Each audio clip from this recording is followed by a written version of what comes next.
Morning guys, कैसे हैं आप सभी। स्वागत है आप सभी का नित्या क्लासेस में। मैं कामनी गौतम आप सभी का बहुत बहुत स्वागत करती हूँ। गाइस, आज की क्लास में हम डिस्कस करने वाले हैं प्रैक्टिस सेट जो सीडीपी का है, जिसमें मोस्ट इंपोर्टेंट क्वेश्चंस आपको मिलने वाले हैं। तो जल्दी से आ जाइएगा सभी और अपने फ्रेंड्स को भी शेयर कर दीजिएगा कि वो भी टाइम से सभी के सभी आ जाएं। एक बार बता दीजिएगा सबको शौक है, बिना किसी देरी के क्लास को मैं स्टार्ट कर रही हूँ। ठीक है, तो आज की क्लास में 30 क्वेश्चंस आपको मिलेंगे और 30 क्वेश्चंस बहुत अच्छे होने वाले हैं। तो जल्दी से सभी आ जाए। पहला क्वेश्चन बिना किसी देरी के आपके सामने आता हुआ, तो सभी का स्वागत है जो भी आ चुके हैं।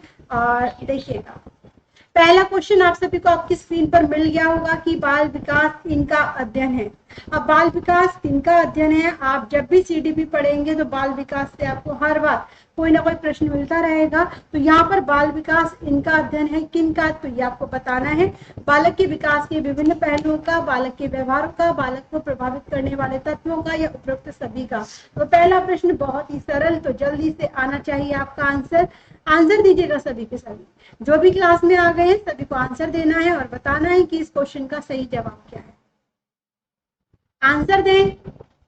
चलिए, तो आपके क्वेश्चन आपके आंसर का मैं वेट कर रही हूँ। और आप सभी जानते हैं कि बाल विकास जिसमें बच्चे की सभी अवस्थाओं का, बच्चे के शारीरिक, मानसिक, अध्यात्मिक, मनोवैज्ञानिक, सामाजिक, भाषागत यानी कि सभी पहलुओं पर क्या दिया जाता है, बल दिया जाता है। तो आप जानते हैं कि शारीरिक की बात करें तो शारीरिक विकास में उसका मानसिक विकास और शारीरिक विकास दोनों आते हैं। तो यहाँ पर आपका ए ऑप्शन ठीक है। बात करें बी ऑप्शन की, तो बी भी आपका, क्योंकि इसमें व्यवहार का अध्ययन किया जाता है, तो बी भी ठीक है। और विकास को प्रभावित करने वाले तत्वों का यानी कि डी ऑप्शन, उपयुक्त सभी बिल्कुल सही जवाब हो जाएगा। ठीक है, तो यहाँ पे राइट आंसर क्या होगा, राइट आंसर होगा D option.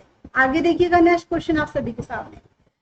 Question number second, मानव विकास को क्षेत्रों में विभाजित किया जा सकता है जो है किस प्रकार है, आपको बताना है। शारीरिक, संज्ञानात्मक, संवेगात्मक और सामाजिक। संवेगात्मक, संज्ञानात्मक, आध्यात्मिक और सामाजिक। मनोवैज्ञानिक, संज्ञानात्मक, संवेगात्मक और सामाजिक। शारीरिक, आध्यात्मिक, संज्ञानात्मक और सामाजिक। गुड मॉर्निंग प्रियांशी जी, स्वागत है आपका।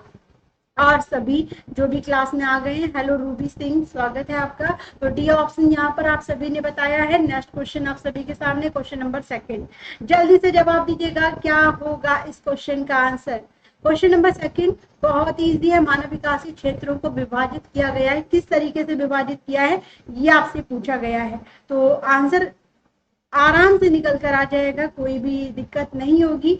जल्दी से बताइएगा भाई कैसे विभाजित किया है, ये आपको बताना है। आंसर मिलना चाहिए सभी का, आंसर दीजिएगा सभी। चलिए, तो यहाँ पर आपके आंसर आने लगे हैं और आंसर में देखा जाए तो यहाँ पर आपका जो आंसर मुझे मिल रहा है भाई क्या होना चाहिए, जल्दी से बताइए। मानव विकास यानी कि जिसमें किसी भी व्यक्ति के व्यक्तित्व का विकास होता है, मानव के सभी पहलुओं की जांच इसमें होती है। तो वो कौन सा विकास है, किस प्रकार, किस क्षेत्र में विभाजित किया गया है, तो देख लेते हैं। यहाँ पर ए आंसर मुझे मिला है, बी आंसर भी मुझे मिला है। चलिए कृतिका जी, राधे राधे। तो देखिए, मानव विकास की हम बात करें, मानव विकास को आप जानते हैं कि सबसे पहले बच्चे के जन्म यानी कि शारीरिक विकास से इसका अध्ययन होता है। शारीरिक विकास के बाद बच्चे का बौद्धिक विकास यानी कि संज्ञानात्मक विकास पे बल दिया जाता है। यदि बच्चे का संज्ञानात्मक विकास अच्छा होगा तो बच्चे का संवेगात्मक विकास भी बहुत अच्छे से होगा। बच्चे अपनी हर एक इमोशंस पर, हर एक बात को बहुत अच्छे से कह पाएगा। तीसरा, यदि संवेगात्मक विकास अच्छा होगा तो एक अच्छा नागरिक बनेगा, समाज में एक अच्छी भूमिका निभाएगा। तो लास्ट हो जाएगा आपका सामाजिक। तो पहला होगा शारीरिक, दूसरा होगा बौद्धिक या संज्ञानात्मक भी कह सकते हैं आप इसे, और तीसरा होगा संवेगात्मक, चौथा होगा सामाजिक। यानी कि फर्स्ट ऑप्शन इस क्वेश्चन का सही जवाब है। आध्यात्मिक नहीं होता है, इसीलिए आपका बी आंसर नहीं होगा। ठीक है, और यहाँ पे राइट आंसर है आपका फर्स्ट ऑप्शन। क्लियर हो गया होगा सभी को, ये समझ में आ गया। शारीरिक विकास में लंबाई, चौड़ाई, ऊंचाई, संज्ञानात्मक विकास में बुद्धि, संवेगात्मक विकास में जो भी आपके इमोशंस हैं वो, और सामाजिक विकास में जो भी आपके समाज से संबंधित जानकारी है, परिपक्वता है, उसको शामिल किया गया है। ठीक है, आगे चले देखिएगा। हाँ बिल्कुल रूबी जी, पहला आंसर ठीक है, बहुत बढ़िया जवाब सभी का। चलिए आगे देख लेते हैं नेक्स्ट। हस्तशिल्प की शिक्षा दी जानी चाहिए। हस्तशिल्प जो हाथों से जो कोई भी कार्य किया जाता है ना, हस्तशिल्प की शिक्षा दी जानी चाहिए कैसे बच्चों को, मंदबुद्धि बालकों को, पिछड़े बालकों को, सामान्य बालकों को या प्रखर बुद्धि बालकों को? तो जल्दी से बताइएगा। हेलो नमस्कार, और Ajay Raj, Sunita ji good morning, Rakesh good morning. भाई जल्दी से बताइएगा। क्वेश्चन नंबर 3, हस्तशिल्प की शिक्षा दी जानी चाहिए, किसको दी जानी चाहिए ये आपको बताना है। मंदबुद्धि बालकों को, पिछड़े बालकों को, सामान्य बालकों को या प्रखर बुद्धि बालकों को? जल्दी से दीजिएगा जवाब। तो यहाँ पर आपके आंसर का मैं वेट कर रही हूँ। थर्ड का फर्स्ट ऑप्शन मुझे मिला है, बाकी सभी जल्दी से जवाब दीजिएगा।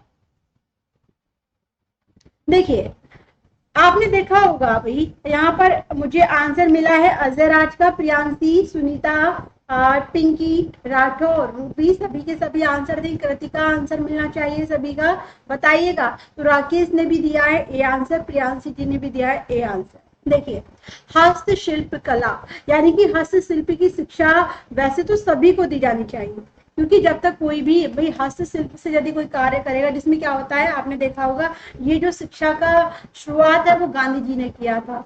और इस शिक्षा के माध्यम से क्या होता है कि बच्चा कोई कार्य करता है और उस कार्य के आधार पर उसका जो जीविकोपार्जन है वो भी चलता रहता है, ठीक है। उसे किसी भी प्रकार की पैसों की तंगी नहीं हो पाती है।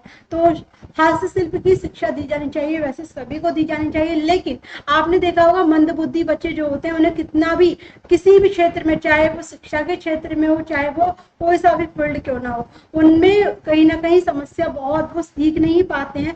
बात करें पिछड़े बालकों की, तो आपने देखा होगा पिछड़े बालक जो होते हैं सामाजिक रूप से पिछड़े होते हैं, दूसरा आर्थिक रूप से भी पिछड़े होते हैं। जब आर्थिक रूप से तंगी होगी तो बच्चा ना तो पढ़ पाएगा, वो कमजोर नहीं होते हैं पिछड़े बालक, वो कहीं ना कहीं किसी न किसी रूप से कमजोर होते हैं, आर्थिक रूप, सामाजिक रूप, पारिवारिक रूप से वो कमजोर होते हैं। इस प्रकार से वो अपना अध्ययन आगे नहीं बढ़ा पाते हैं। यदि ऐसे बच्चों को हस्तशिल्प की शिक्षा दी जाए तो वो बच्चे अपने आगे निकल पाएंगे, शिक्षा के क्षेत्र में कोई ना कोई मुकाम भी हासिल कर पाएंगे। तो यहाँ पे राइट आंसर जो होगा ना वो होगा आपका बी ऑप्शन, ठीक है। तो ए आंसर नहीं होगा। सामान्य बालक वो तो आप जानते हैं प्रखर बुद्धि प्रतिभाशाली वाले बच्चे होते हैं, तो यहाँ पे डी आंसर भी नहीं होगा। तो इस क्वेश्चन का जो सही आंसर है वो होगा आपका बी ऑप्शन। समझ में आ रहा है? मैं बताइएगा, क्लियर हो गया? आंसर दीजिएगा।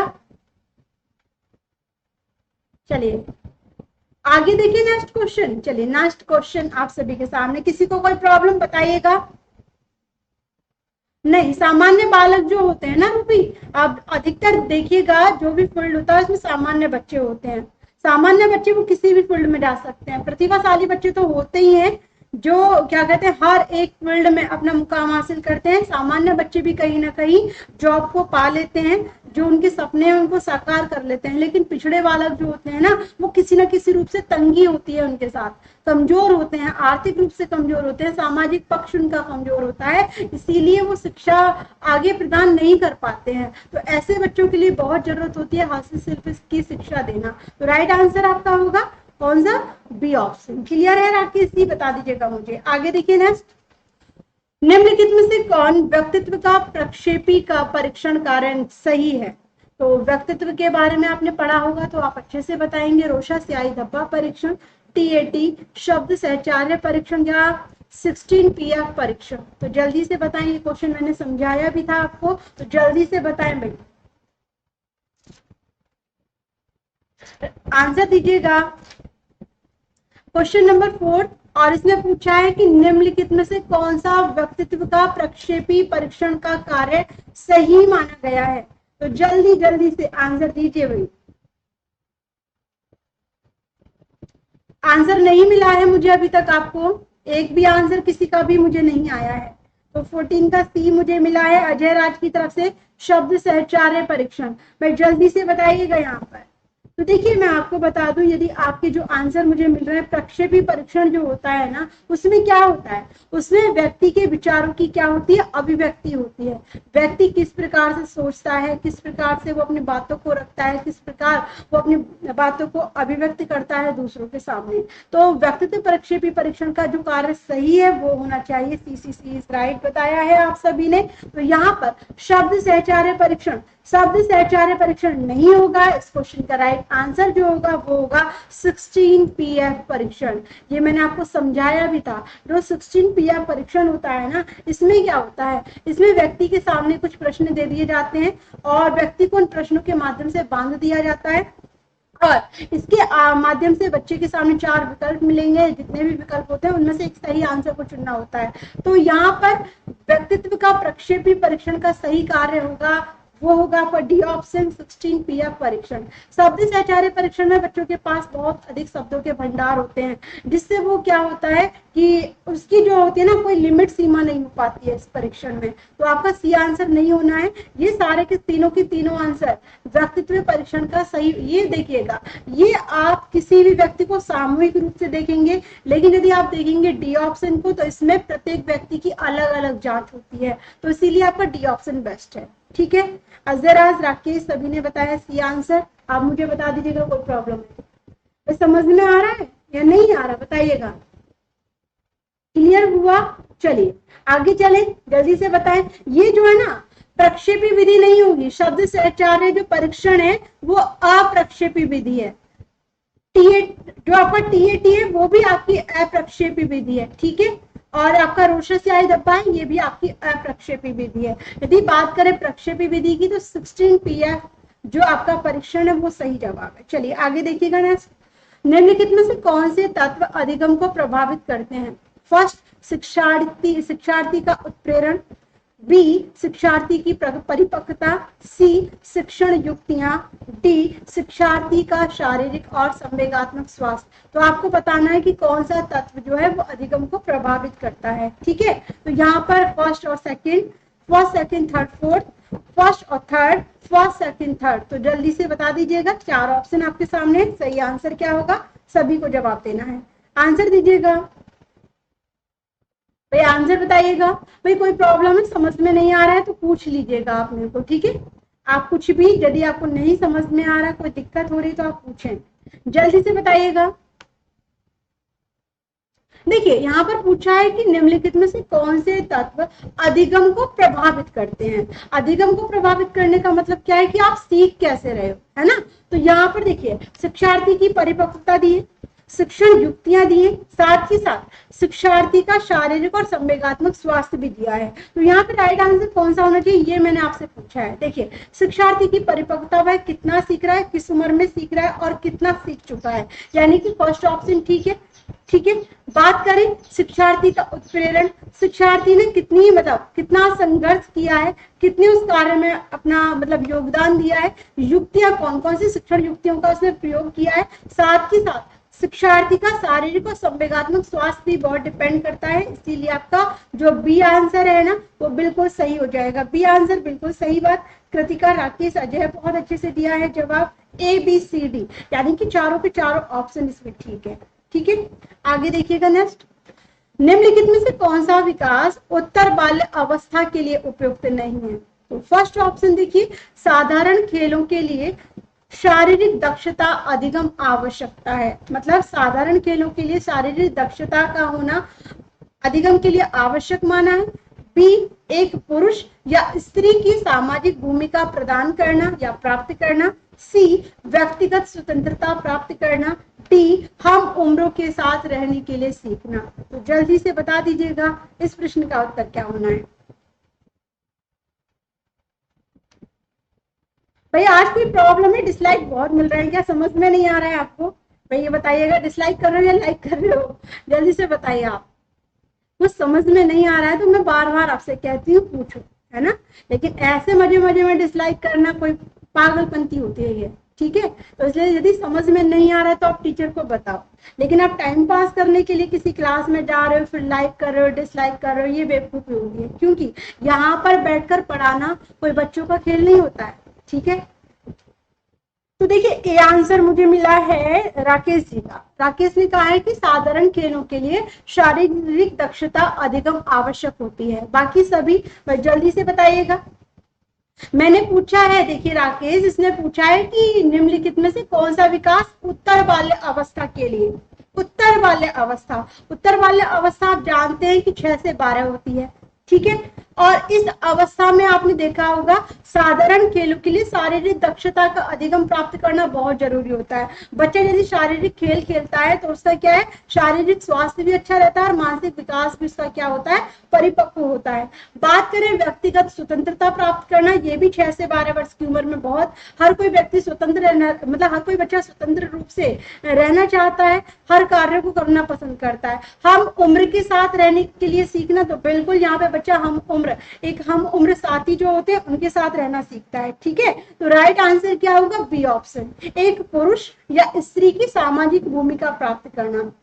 क्योंकि भाई यहाँ पे स्त्री पुरुष से कोई मतलब नहीं होता, बच्चा बहुत छोटा होता है, तो यहाँ पर आपका डी बी ऑप्शन गलत हो जाएगा। ये जो होता है किशोर अवस्था या फिर जो किशोर अवस्था से ऊपर वाली अवस्थाएं होती हैं उनके लिए होता है। ठीक है, तो बी आंसर को हम यहाँ पर करते हैं, मतलब इस क्वेश्चन के अकॉर्डिंग ये आंसर बिल्कुल सही जवाब है। आगे देखिएगा नेक्स्ट, विकास पर आनुवंशिकता के प्रभाव की सीमा का सबसे अच्छा वर्णन निम्नलिखित में से किसके द्वारा होता है। तो आनुवंशिकता निर्धारित करती है कि कोई कितना विकसित होगा। बी, आनुवंशिकता निर्धारित करती है कि किसी को कितना विकसित किया जा सकता है। तो यहाँ पे सी, यानी कि सी में आएगा ए और बी दोनों, और डी में आएगा या तो ए या फिर बी। तो बताइएगा। गुड मॉर्निंग नमित जी, स्वागत है आपका। तो क्वेश्चन नंबर 7 चल रहा है और सोच समझ के आंसर दीजिए। तो आंसर दीजिएगा सभी, जवाब चाहिए सभी का, जल्दी से दीजिए। विकास पर आनुवंशिकता के प्रभाव की सीमा का सबसे अच्छा वर्णन निम्नलिखित में से किसके द्वारा होता है, ये पूछा है। ठीक है, तो यहाँ पर जल्दी से बता दीजिएगा। हाँ, नहीं है पूछा था ना कृतिका, वो सामाजिक भूमिकाओं पर उत्तर वाला अवस्था में नहीं होता ना, जो स्त्री पुरुष के आधार पे सामाजिक भूमिकाओं का वर्णन जो होता है, इसीलिए आपका बी ऑप्शन उसमें रॉन्ग था। ठीक है, तो यहाँ पर देखिए आंसर मिला है मुझे डी ऑप्शन। तो आप डी में देखिए श्योर नहीं है कि या तो ए हो सकता है या फिर बी हो सकता है। बाकी सभी जल्दी से जवाब दे, आंसर दीजिएगा। देखिए चलिए, तो यहाँ इस क्वेश्चन के आंसर की बात करें, ए और बी दोनों, आनुवंशिकता निर्धारित करती है कि कोई कितना विकसित होगा। बी ऑप्शन कहता है कि आनुवंशिकता निर्धारित करती है कि किसी को कितना विकसित किया जा सकता है। ठीक है, ए और बी दो दिए हुए हैं यहाँ पर, आप देखते हैं सही आंसर। विकास पर आनुवंशिकता के प्रभाव की सीमा का सबसे अच्छा वर्णन, यानी कि सबसे बेस्ट वर्णन आपको इसमें से निकालना है। तो देखिए, आप जानते हैं कि जिस सीमा तक व्यक्ति की जो शारीरिक संरचना होती है, शारीरिक विकास होता है, वो अधिकतर किस पर डिपेंड करता है, उनके पितृक पर, उनके जीन्स पर, उनके आनुवंशिकता पर।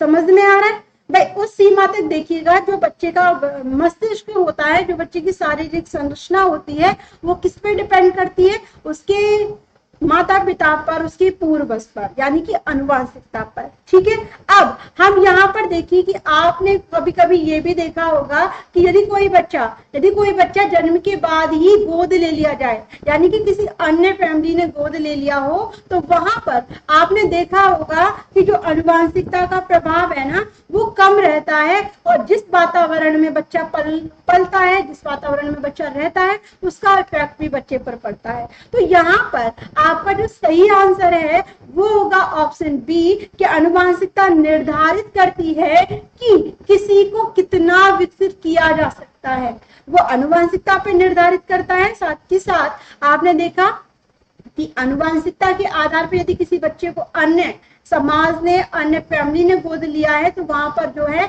आनुवंशिकता कोई भी प्रभाव, मतलब आनुवंशिकता का कहा जाता है कि जो 70% जो प्रभाव पड़ता है वो उसके वातावरण, उसके परिवार का पड़ता है। और इस क्वेश्चन के अकॉर्डिंग आपका बी आंसर ठीक है, ए बी दोनों ठीक नहीं। कितना विकसित किया जा सकता है ये नहीं होगा, कितना विकसित किया जा सकता है ये होगा। तो देखिए, कोई कितना विकसित होगा या फिर कितना किया जा सकता है, दोनों में अंतर है। ठीक है, तो राइट आंसर बी ऑप्शन होगा। आगे देखिए, नेक्स्ट क्वेश्चन बता दीजिएगा मुझे, समझ में आ गया हो तो आगे चले। देखिए आगे है, बच्चों में नैतिकता की स्थापना के लिए सर्वोत्तम मार्ग कौन सा है, ये आपको बताना है। तो देखिए, उन्हें प्रातःकालीन सभा में उपदेश देना, शिक्षक का आदर्श रूप में व्यवहार करना, उन्हें धार्मिक पुस्तकें पढ़ाना, या फिर डी, उनका मूल्य शिक्षा पर मूल्यांकन करना। उनका मूल्य शिक्षा पर मूल्यांकन करना। तो जल्दी से कर दीजिएगा कमेंट, क्या होगा इस क्वेश्चन का आंसर, आंसर दीजिएगा सभी के साथ। अगर आप सी राइज नहीं होने वाला है, क्योंकि सी में दोनों दिए हुए हैं और दोनों में ही बहुत अंतर है। ठीक है, कोई प्रॉब्लम आती है तो आप तुरंत पूछें, जल्दी से बताएं भाई। क्वेश्चन नंबर 8 आपके सामने है, जल्दी से कमेंट कर दीजिएगा कि बच्चों में नैतिकता की स्थापना के लिए सर्वोत्तम मार्ग कौन सा है। ठीक है, तो जल्दी से बताएं। हाँ, आंसर तो लेट आ रहे हैं कृतिका। 8 का ए आंसर मिला है, बी आंसर भी नमित जी ने दिया है, राकेश जी ने ए आंसर दिया है। देखिए, आपने देखा है कि बच्चों में नैतिकता की स्थापना की बात करें, नैतिकता में क्या है, बच्चे को सही गलत से परिचित कराया जाए, जो सही है वो बच्चे को सिखाया जाए, जो गलत है उसके बारे में बताया जाए कि इससे क्या क्या हानि हो सकती है। तो यहाँ पर हम बात करें कि देखिए, आप देखेंगे कि आप यदि बच्चों को आप बोलें कि हमारे महापुरुष ऐसे थे, उन्होंने इतना योगदान दिया इस देश की आजादी के लिए, तो बच्चे क्या होते हैं, बच्चे की बुद्धि जो होती है ना, वो इतनी मतलब विकसित नहीं होती कि आपकी हर एक बात के अर्थ को समझे। ठीक है, आप कितने भी उपदेश दे दें बच्चों को, कितना भी आप बोलें कि धार्मिक पुस्तक पढ़ लो, शिक्षा मतलब उनके मूल्यांकन करो, बच्चे में इतनी अच्छे से नैतिकता नहीं आएगी जब तक आप स्वयं बच्चों के साथ नैतिक व्यवहार नहीं करोगे। क्योंकि आप जानते हैं कि बच्चा देखकर बहुत अच्छे से सीखता है, भाई बच्चा अनुकरण के माध्यम से सीखता है ना। तो यहाँ पर सही जवाब क्या होना चाहिए भाई, यहाँ पर सही जवाब होना चाहिए ना तो बच्चे को प्रातःकालिक उपदेश देने से कुछ इतना अंतर पड़ेगा, न ही धार्मिक पुस्तकें पढ़ने पर, न ही शिक्षा पर मूल्यांकन करने से। यदि शिक्षक का आदर्श व्यवहार बच्चों के सामने प्रदर्शित होता है तो यहाँ पर बच्चा देखकर बहुत जल्दी सीखता है। तो बी आंसर इस क्वेश्चन का बिल्कुल सही जवाब है। ठीक है, जिन्होंने भी बी आंसर दिया है एकदम करेक्ट है। आगे देखिए नेक्स्ट, तो देखिए, यदि कुछ विद्यार्थी कक्षा में अध्ययन की चित्तवृत्ति में नहीं है तो आप क्या करेंगे, उन्हें चेतावनी देंगे कि वे अवश्य अध्ययन करें, नहीं तो आप प्रधान अध्यापक को सूचित कर देंगे, बी उन्हें अध्ययन के लिए बाध्य करेंगे, सी उन विद्यार्थियों को कक्षा छोड़ने के लिए कहेंगे, या डी उन्हें उनकी रुचि अथवा आप अपने विषय के अनुसार रुचिपूर्ण चीजें बताएंगे। जल्दी से बताइएगा, क्वेश्चन नंबर आप सभी के सामने है 9, और 9 का क्या होगा आंसर, जल्दी से बताएं। ए बी सी डी, जल्दी से बताएं भाई। 9 का सी, तो आप क्या करेंगे, जल्दी से बताएं। यदि कुछ विद्यार्थी कक्षा में अध्ययन की चित्तवृत्ति में नहीं है, यदि वो समझ नहीं पा रहे हैं, तो आप उन्हें क्या करेंगे, ये आपसे पूछा है। तो बिल्कुल आपने कहा है कि उन्हें उनकी रुचि के अकॉर्डिंग, हो सकता है कि बच्चा थोड़ा बोर हो रहा हो, थोड़ा रुचि के अनुसार बच्चे को पढ़ाया जाए, विषय में थोड़ा सा बदलाव लाया जाए। तो यहाँ पर उन्हें उनकी रुचि अथवा आप अपने विषय के अनुसार रुचिपूर्ण चीजें उन्हें समझाएंगे, तो बच्चा उसमें इंटरेस्ट लेगा और बच्चा अच्छे से सीखेगा भी। तो डी आंसर क्या होगा, बहुत ही सरल था यह प्रश्न और बहुत अच्छे से मिला है आपका जवाब, एकदम बढ़िया आंसर सभी का। आगे देखिएगा, नेक्स्ट क्वेश्चन आप सभी के सामने आता हुआ किस तरीके से है, देखिए, बालक के शारीरिक व क्रियात्मक विकास की दिशा कैसी होनी चाहिए, ये आपको बताना है। तो देखिए, पैर से सिर तथा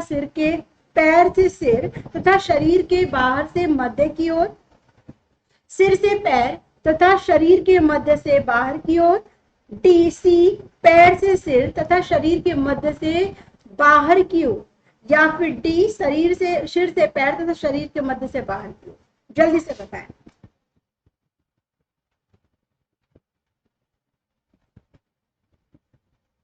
okay, thank you so much Kritika, आप जा सकते हैं। तो जल्दी से बताइएगा, क्वेश्चन नंबर 10 जो भी क्लास में है आंसर दे सकते हैं, यदि आपको आंसर के बारे में पता होगा तो फिर जल्दी से बता दीजिएगा। तो यहाँ पर आपके आंसर का वेट किया जा रहा है, जल्दी से आंसर मिलना चाहिए। चलिए, तो देख लेते हैं सही आंसर आप लोगों का क्या आंसर मुझे मिला है और आपकी क्या क्या जवाब है। तो देखें यहाँ पर, चलिए तो देखें, आपने दिया है जवाब 10 का डी। सिर से पैर तथा शरीर के बाहर से मध्य की ओर। बाकी सभी भाई जल्दी से बताइएगा। सिर से पैर तथा शरीर के बाहर, शरीर के बाहर दिया है भाई। आपने देखा है कि बालक के शारीरिक व क्रियात्मक विकास की जो दिशा होती है ना, वो बाहर से मध्य की ओर नहीं होती, मध्य से बाहर की ओर होती है। तो थोड़ा सा कंफ्यूज हुए हैं आप सभी। इस क्वेश्चन का जो राइट आंसर है ना, विकास कैसा होता है भाई? विकास होता है मस्तिष्क का दो मुखी विकास, ठीक है। और यह सिद्धांत एक ऐसी प्रक्रिया को बल देता है जिसमें विकास जो होता है वो सिर से पैर की ओर होता है और शरीर के मध्य से बाहर की ओर निकलता है। तो यहाँ पर बी आंसर जो होगा वो सही जवाब होगा। क्लियर हो गया होगा? मैं बता दीजिएगा समझ में आया या नहीं। तो इस क्वेश्चन का राइट आंसर होगा बी ऑप्शन, ठीक है। ए और सी में नहीं होगा भाई, पैर से सिर नहीं होता, सिर से पैर होता है ना अजय। मस्तिष्क का दो मुखी विकास सुना होगा कि सबसे पहले गर्भ में या फिर गर्भ से बाहर। आपने देखा होगा सबसे पहले मस्तिष्क का निर्माण होता है और सबसे अंत में पैरों का होता है। तो यहाँ पर सिर से पैर तथा शरीर के मध्य से बाहर की ओर बिल्कुल सही आंसर है, ठीक है। चलिए तो आगे देखें। नेक्स्ट, कंफ्यूज हो गए थे राकेश, अब तो नहीं है ना कोई कंफ्यूजन। आगे देखें कि निम्नलिखित में से कौन से युग्म के सही और की संभावना सबसे कम है। निम्नलिखित में से कौन से युग्म के सही और की संभावना सबसे कम है। अब किसकी देखें, भाषा और विचार। वाइगोस्की ने कहा कि भाषा और विचार वाइगोस्की प्रारंभ में दो भिन्न गतिविधियां मानी है। बी ऑप्शन भाषा विचार जीन प्याजे पर आधारित है। सी भाषा वातावरण बी.एफ. स्किनर द्वारा, या फिर डी बच्चों के बारे में चॉम्स्की ने निश्चित ज्ञान के साथ प्रवेश करते हैं, ये कहा है चॉम्स्की। तो इसमें कौन सा ऑप्शन गलत होना चाहिए ये आपको बताना है। जल्दी से बताइएगा भाई, ए बी सी डी क्या होगा इस क्वेश्चन का आंसर, जल्दी से बताएं।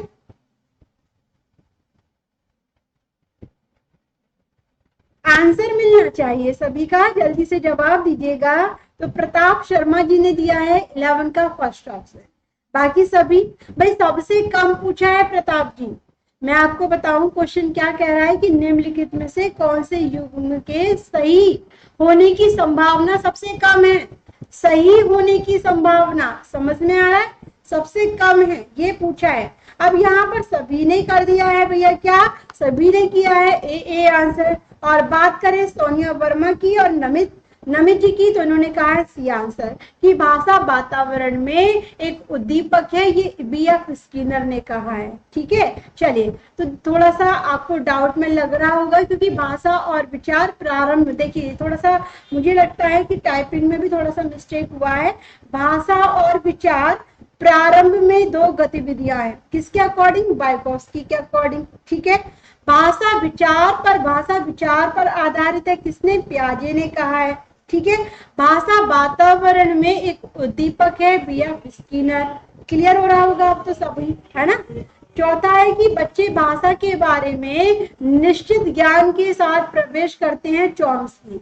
ओके, ये लास्ट में आने चाहिए थे जितने भी मनोवैज्ञानिक है, लेकिन टाइपिंग में ये बीच में कर दिए तो उससे आप कंफ्यूज भी हो रहे होंगे। इस क्वेश्चन का राइट आंसर होगा, इस क्वेश्चन का राइट आंसर होगा सी ऑप्शन। नमस्कार संजय जी। तो देखिएगा सी आंसर बिल्कुल सही जवाब है जिन्होंने भी दिया है। भाषा वातावरण में एक उद्दीपक है, यानी कि बी.एफ. स्किनर ने अधिगम के लिए क्रिया प्रसूत अनुबंधन का सिद्धांत दिया। सभी को पता है ना, इनके अनुसार क्या है, भाषा वातावरण में एक उद्दीपक है जिसके प्रति मनुष्य क्या करता है, अपनी प्रतिक्रिया या अनुक्रिया करने की कोशिश करता है। तो यहाँ पे राइट आंसर जो होगा वो होगा आपका सी ऑप्शन। समझ में आ गया? बताइएगा मुझे क्लियर हो रहा है या नहीं। चलिए आगे देखें। नेक्स्ट, निम्नलिखित में से कौन सी एक महत्वपूर्ण गतिविधि बच्चों को सीखने के लिए सक्षम बनाती है। तो संवाद, व्याख्यान, निर्देश या पुरस्कार। तो जल्दी से बताइएगा इस क्वेश्चन का आंसर कि निम्नलिखित में से कौन सी एक महत्वपूर्ण गतिविधि बच्चों को क्या करती है, सीखने के लिए, भाई यहाँ पर देखिएगा, सीखने के लिए सक्षम बनाती है। तो कौन सी, ये आपको बताना है, तो जल्दी से आंसर दीजिएगा। आंसर बताइएगा सभी। प्रियांशी जी आंसर दीजिएगा। ऐसी कौन सी गतिविधि है जो बच्चों को सीखना, आप जानते हैं कि सीखना जो होता है वो सामाजिक क्रिया का एक परिणाम माना गया है। यदि सामाजिक क्रिया, सामाजिक परिवेश में कोई बच्चा संपर्क करता है या किसी के अंतर क्रिया करता है तो बच्चा बहुत अच्छे से सीखता है। तो यहाँ पर बहुत बढ़िया जवाब दिया है सभी ने मुझे, जिन्होंने भी दिया है ए आंसर एकदम सही है, क्योंकि संवाद के माध्यम से। संवाद में क्या होता है, तो यहाँ पर बच्चे को बहुत अधिक मौके दिए जाते हैं अपनी बात रखने के लिए, और जब बच्चे को मौके मिलेंगे तो वो क्या है भाई, उसको क्या है सीखने में वो सक्षम बनेगा। तो ए आंसर क्या होगा, बिल्कुल सही जवाब हो जाएगा। और आप सभी ने बहुत अच्छे से जवाब दिया है। निर्देश देने से कोई बच्चे की सीखने की गति जो होती है वो सक्षम नहीं हो पाती। ठीक है, बच्चे को मौके मिलने बहुत जरूरी है। तो ये आंसर बिल्कुल सही है। चलिए आगे देखिए, चेस तथा कार्ड को निम्न में से किसमें वर्गीकृत किया जा सकता है, या आपसे पूछा गया है। तो गतिमान खेलों में, बौद्धिक खेलों में, लड़ाई वाले खेलों में या प्रायोगिक खेलों में। तो जल्दी से कमेंट कर दीजिएगा क्या होगा इस क्वेश्चन का आंसर। क्वेश्चन नंबर 13 आप सभी के सामने, जल्दी से दीजिएगा इसका जवाब।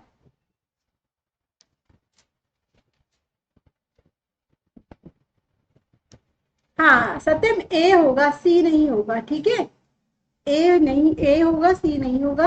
अब यहाँ पर आपके सामने है क्वेश्चन नंबर 13 और उसमें पूछा है यदि आप चेस खेलते हैं, कार्ड खेलते हैं, तो ये किससे वर्गीकृत किया जा सकता है, कौन सी खेल के आधार पे देखा जाता है। तो जल्दी से आंसर दीजिएगा क्वेश्चन नंबर 13 का।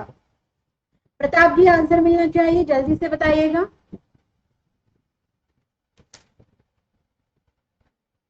तो बी आंसर मिला है नमित जी की तरफ से, प्रियांशी जी की तरफ से और राकेश की तरफ से। तो आप सभी जानते हैं कि ऐसा खेल जिसमें बच्चा अपनी मानसिक क्षमता का प्रदर्शन करे, ऐसा खेल जिसमें बच्चा अपने बुद्धि का प्रयोग करे, वो यानी कि बौद्धिक खेलों में आता है। चेस तथा कार्ड को निम्नलिखित में से किसमें वर्गीकृत किया जा सकता है, बौद्धिक खेलों में। तो आपका बी आंसर बिल्कुल सही जवाब है। तो गतिमान खेलों में आपकी कोई भी एक्टिविटी, आप जैसे कि आप रस्सी कूदना, दौड़ लगाना, ये गतिमान खेलों में आते हैं। ठीक है, तो इस क्वेश्चन का राइट आंसर बी ऑप्शन होगा।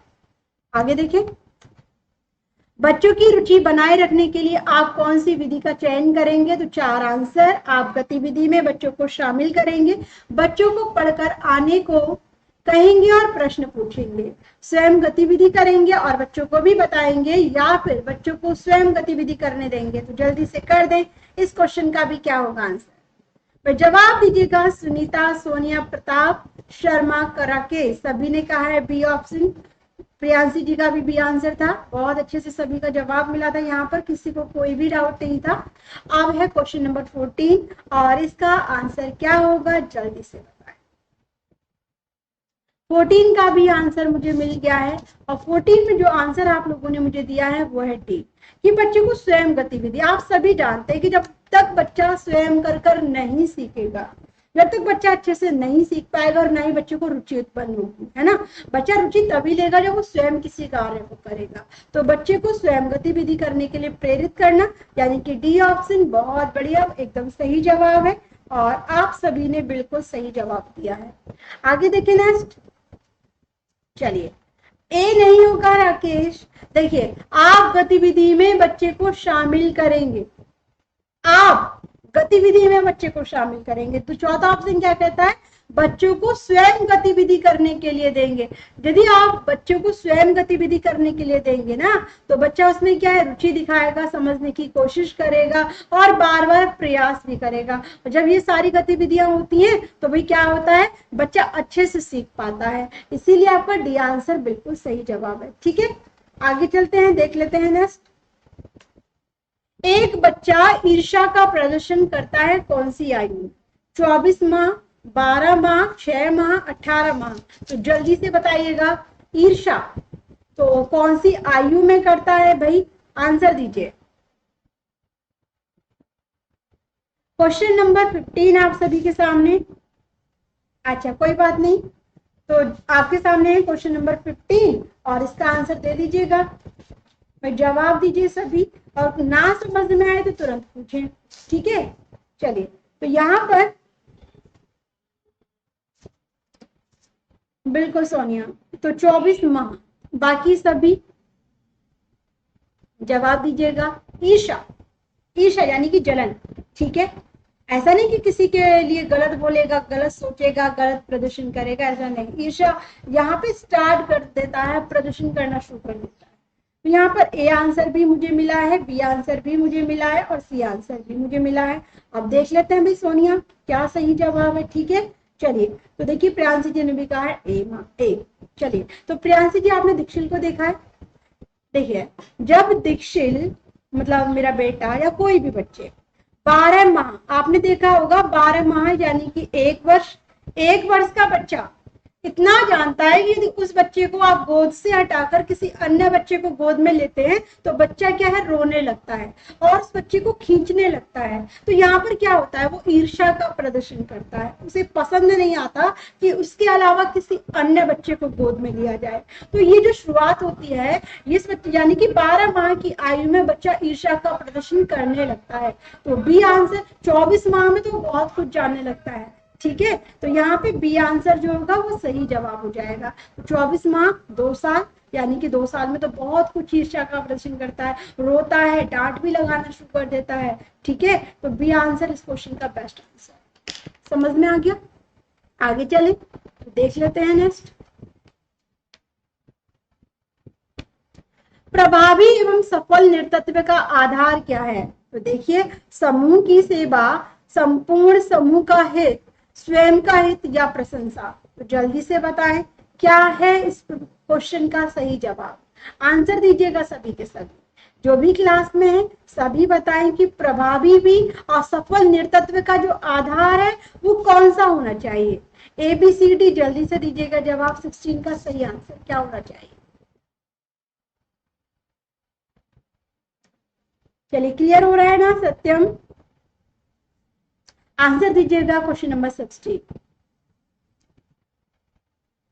चलिए, तो यहाँ पे देखिए आप सभी जानते हैं कि जो नेतृत्व का आधार होता है उसमें क्या देखा है, आपने देखा होगा कि इसमें जो होते हैं जो अन्य लोगों के साथ सामाजिक उद्देश्य का अनुसरण किया जाता है ना, और अनुसरण करने की जो इच्छा होती है उसको क्या है, जागृत किया जाता है। तो यहाँ पर आप समाज के साथ, समाज के संपर्क में आकर, समाज के हितों को लेकर, समाज के सही कार्यों को लेकर आप कोई कार्य उठाएं तो एक सफल नेतृत्व कहलाता है, ठीक है। अब इसे पूछा है प्रभावी भी होना चाहिए, तो कौन सा होगा, तो देखें और बताएं। तो यहाँ पर देखिएगा 16 का बी आंसर मुझे मिला है, बी आंसर, ए आंसर भी। देखिए, समूह की सेवा, एक समूह, ठीक है, सेवा करना, और एक संपूर्ण समूह का हित, यानी कि संपूर्ण समूह जो भी है उसके हित के बारे में, उसके अच्छे बुरे के बारे में समझना, उसके प्रति अपना योगदान देना।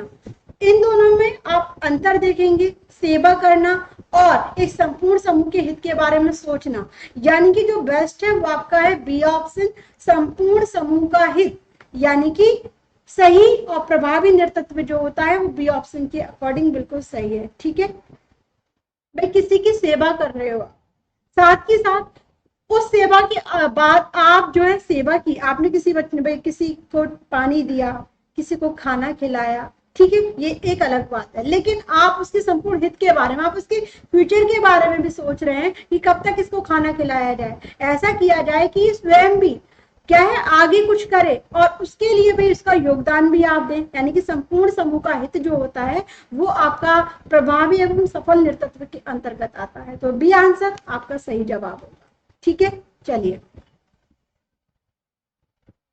समझ में आ रहा है नहीं? भाई मुझे ना डी आंसर भी मिला है सोनिया वर्मा जी की तरफ से। सत्यम मैम, आप फोन में कमेंट देखा करिए ना। फोन में कमेंट देखती हूँ, जब एक्सप्लेन करने की बारी आती है तो फोन की तरफ ध्यान नहीं रहता है ना, क्योंकि फोन में जब मैं कमेंट पढ़ने लग जाती हूँ तो फिर मैं आधा अधूरा ही एक्सप्लेन कर पाती हूँ। तो जिन्होंने आंसर गलत दिया है ना, फिर वो लोग नहीं समझ पाते हैं। हालांकि मैं लास्ट में देखती हूँ कि आपके क्या क्या आंसर रहे हैं। सत्यम, ठीक है। चलिए, क्लियर हो गया ना सोनिया, प्रियांशी? प्रशंसा, क्या प्रशंसा के आधार पर एक सफल नेतृत्व निर्धारित होता है? नहीं होता है। आप किसी के हित के बारे में सोचेंगे तो बहुत अच्छी बात है। ठीक है, चलिए ओके आगे देखें। जीन पियाजे द्वारा परिभाषित चरण जिसमें नकारात्मक विकास की शुरुआत शिशु द्वारा अपनी विवेक एवं गतिविधियों का इस्तेमाल या को समझने के साथ होता है। विवेक को समझने के साथ होता है, क्या कहलाता है? अब देखें दोबारा कि जीन पियाजे द्वारा परिभाषित चरण जिसमें नकारात्मक, ये क्या है भाई, नकारात्मक है ना, या फिर सकारात्मक विकास। भाई टाइपिंग में थोड़ी बहुत मिस्टेक होती है, क्वेश्चन पता नहीं चलता है कि क्या कहा जा रहा है इसमें, तो देखिएगा और बताइएगा जल्दी से क्या होगा इस प्रश्न का उत्तर। यहाँ पर है 17 क्वेश्चन, इसमें पूछा गया है कि आप गत्यात्मक, देखिए ज्ञानात्मक होगा, ये गलत है, ज्ञानात्मक विकास की शुरुआत शिशु द्वारा अपनी विवेक एवं गतिविधियों का इस्तेमाल समझने के साथ करता है, क्या कहलाता है? जल्दी से बताइए। ज्ञानात्मक, संज्ञानात्मक, कुछ भी कह सकते हैं, क्योंकि जो जीन पियाजे का सिद्धांत है ना, उसे ज्ञानात्मक सिद्धांत के नाम से, संज्ञानात्मक सिद्धांत के नाम से, दोनों के नाम से जानते हैं। तो आंसर दीजिएगा जल्दी से, जल्दी से बताइएगा। चलिए, तो यहां पर देखिए यहां पर ए आंसर मुझे मिला है। शुरुआत के बारे में बात की जा रही है ना, तो यहां से ही आपका आंसर आपके कब्जे में हो जाता है। देखिए जीन पियाजे द्वारा परिभाषित चरण यानी कि संज्ञानात्मक विकास, अब इसमें शुरुआत, यहां से आंसर आपको बिल्कुल मिल गया। शुरुआत शिशु द्वारा, अब बिल्कुल में कौन सी शुरुआत होती है? जीन पियाजे के सिद्धांत को 4 भागों में बांटा गया है, आप सभी जानते हैं, संवेदी, संचालन, साकार और यहाँ पर है अमूर्त। तो यहाँ पे राइट आंसर जो होगा वो होगा आपका फर्स्ट ऑप्शन, संवेदी मोटर अवस्था। ठीक है, यानी कि 0 से 2 वर्ष होती है, इस अवस्था में जो होता है बच्चा वो अपनी संवेदना और गतिविधियों का प्रयोग करता है, अपनी ज्ञानेंद्रियों का प्रयोग करता है। क्लियर हो गया होगा सभी को, और अच्छे से आंसर भी मुझे मिला है यहाँ पर। ठीक है, चलिए, प्रधान अध्यापक या वरिष्ठ शिक्षक के लिए विद्यालय में कौन सी नृतत्व शैली बेहतर है? तो जल्दी से कर दीजिएगा कमेंट। हस्तक्षेपी नृतत्व, प्रजातांत्रिक नृतत्व, सत्ताधारी या उपरोक्त में से कोई नहीं?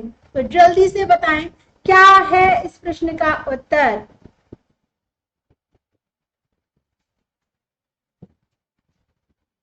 भाई क्या हुआ, जल्दी से आंसर दीजिए। प्रियांशी और सत्यम आंसर बताइएगा।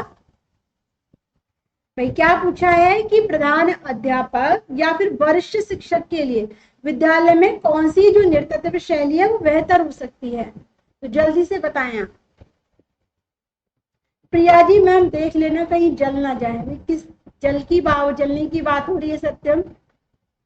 तो यहाँ पर 18 का बी आंसर नमित और संजय जी की तरफ से मुझे मिला है। सोनिया जी ने भी कहा है कि बी ऑप्शन। तो आप सभी जानते हैं कि प्रजातांत्रिक नृतत्व शैली जो होती है ना बहुत ही बेस्ट होती है।